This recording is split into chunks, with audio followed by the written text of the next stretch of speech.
Good morning. And welcome to Tech Talk Tuesday. I am your host, Tracy Crosshorn. This is Wayne Crosshorn and Jeremy McGowan.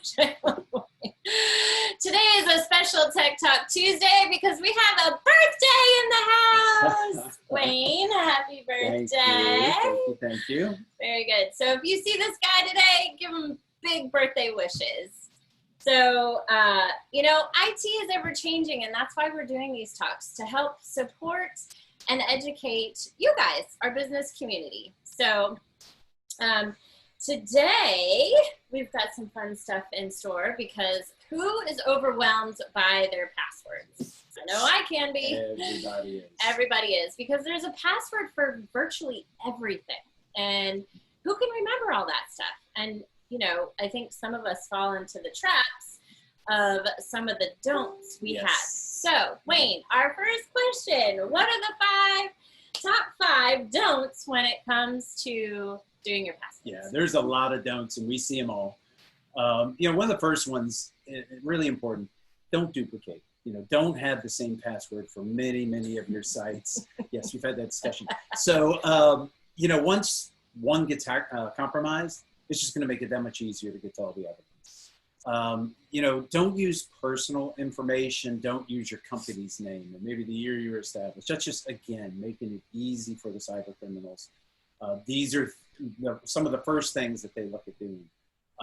Dictionary words, standard dictionary words. Those are more part of the tactics that they're using. Something else we see is don't use the same string for your username and your password. Occasionally people will do that. And again, you're just making it easier for them. Yeah. And the last thing is, please don't take and save all your passwords on a text document on your PC. If your PC gets compromised, then guess what? They're going to have every bit of them. They're going to have the keys to the castle, and they're going to hit every account. So not a good thing to do. Jeremy, what do hackers use to break those passwords or hack into them?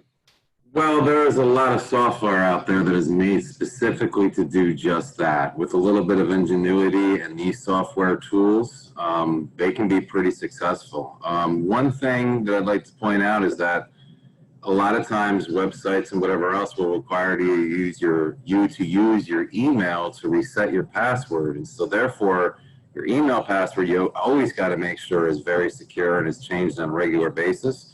Because if a hacker was to get into your email, theoretically, he or she could change a lot of your passwords. But to be more specific about your question, Tracy, there are many different software packages out there that do that. One of them is called what Wayne kind of touched upon in the beginning. It's called the dictionary or brute force attack.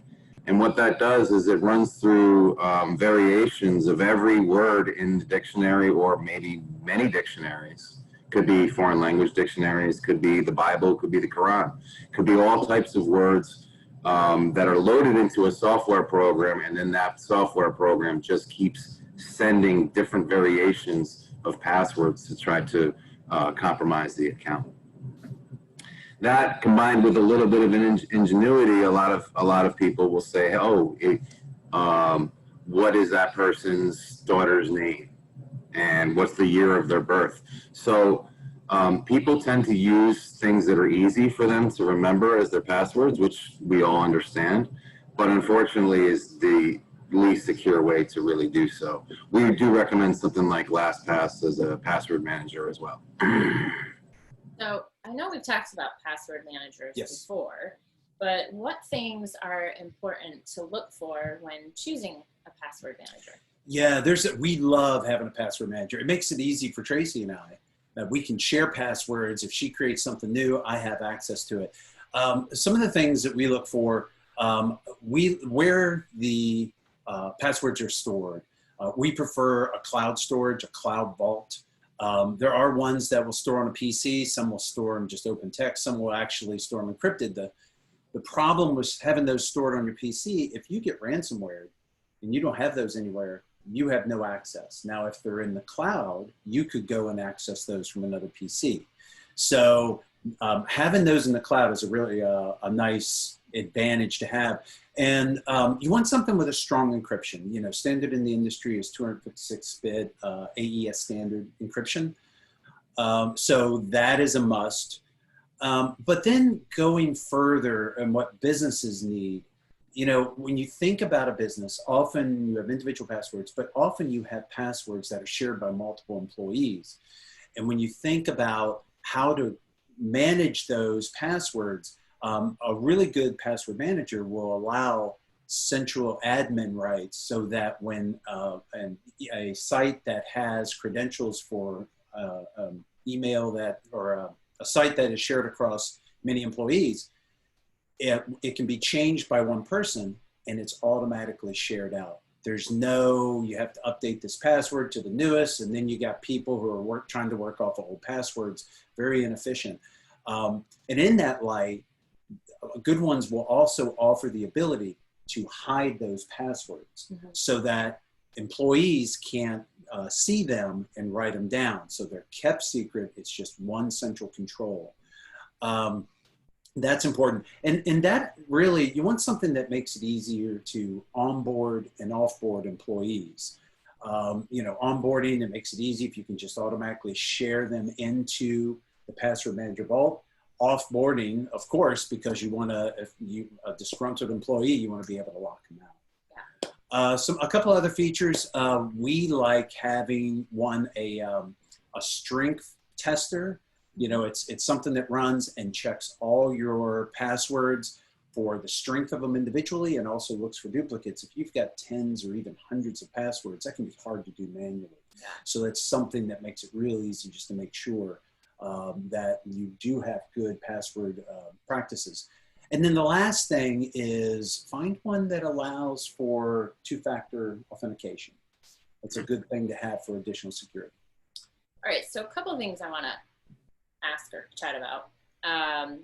First, you know, we personally use LastPass, and I love it for two reasons. Because A, we can share it, and you know, I hate to think this way, but God forbid anything happened to Wayne, all of our passwords are saved and they're in one location. I don't have to worry about, oh my gosh, where is this password? Where is that password? What is it? How do we get in? So that's one. Two, it also generates those passwords that he was talking about, the strength passwords, you know, how good in strength they are. They generate those very strong passwords for you, and then it stores it for you. So you don't, it takes all the guessing and oh gosh, how do I, you know, how do I do this? Because it can be overwhelming, and it was very overwhelming for me. So this has literally changed our life.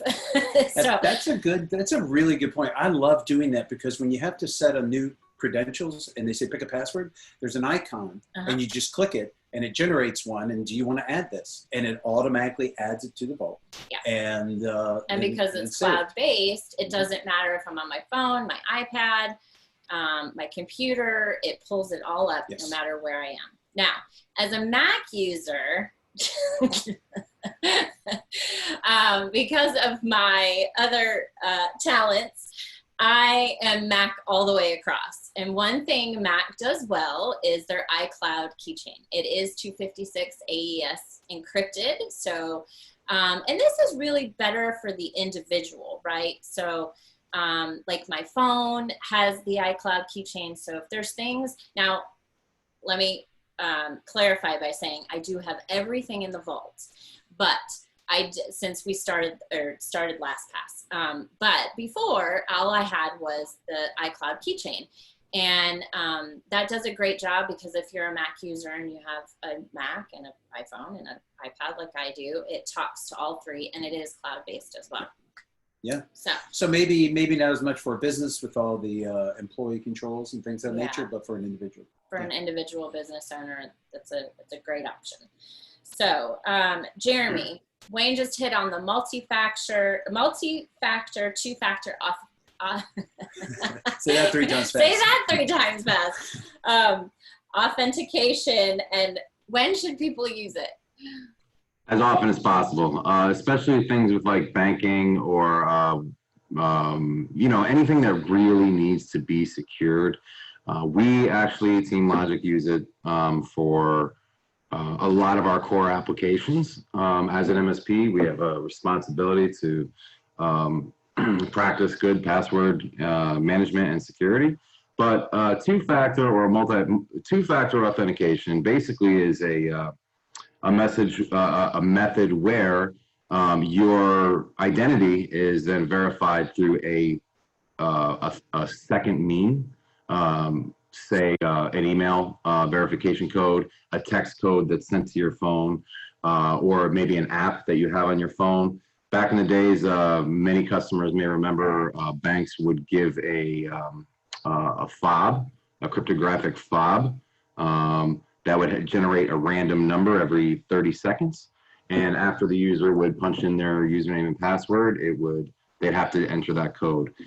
That methodology protects the account because you're now not just using a simple username and password. You need that third or second authentication piece to verify your identity.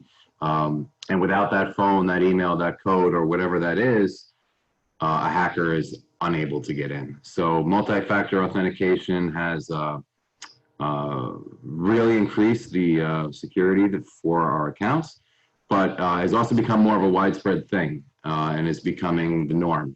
And we encourage customers to use that for any critical apps whatsoever. Very good. So what are the 5 best practices a company should implement?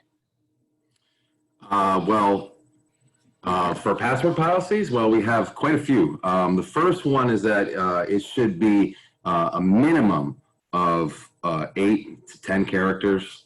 That includes lowercase, uppercase, numbers, and punctuation. They should not include any real dictionary words, names, children's names, company names, anything of that nature. They should be changed on a regular basis. Best practice for large businesses is recommended at 90 days. Account lockouts should be automatic, say after 5 attempted logins.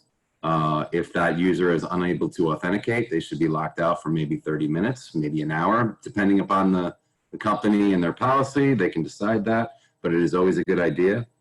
Because it is a great deterrent. If there is a hacker there who's trying to hack into somebody's account and after 5 or 10 attempts they automatically are blocked, they kind of give up and move on to the next thing.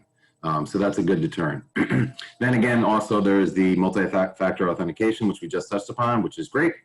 And then using a password manager is huge. And finally, making sure that your core applications, your phone, your email have secure have a login, a secure login, not 4 ones, not your birthday, not your daughter's birthday, but a secure code, because that phone can be used to access many of your accounts, and nobody wants to see any of that. So you mean the lock screen, right? Absolutely. We see people sometimes with their password for their phone is all zeros or all ones. That's the first thing a hacker is always going to try. So it's definitely not recommended to do something like that. Yeah, almost everybody's using their phones to access company information. So, you know, right. It's a tool. So Absolutely. It's got to be secure. And that code should also be changed on a regular basis as well. Yeah. Again, iPhone users, it will help you. It will tell you. It's time. All right, Wayne. Wayne's got our tip for the week. Must be my birthday. I get to do the tip.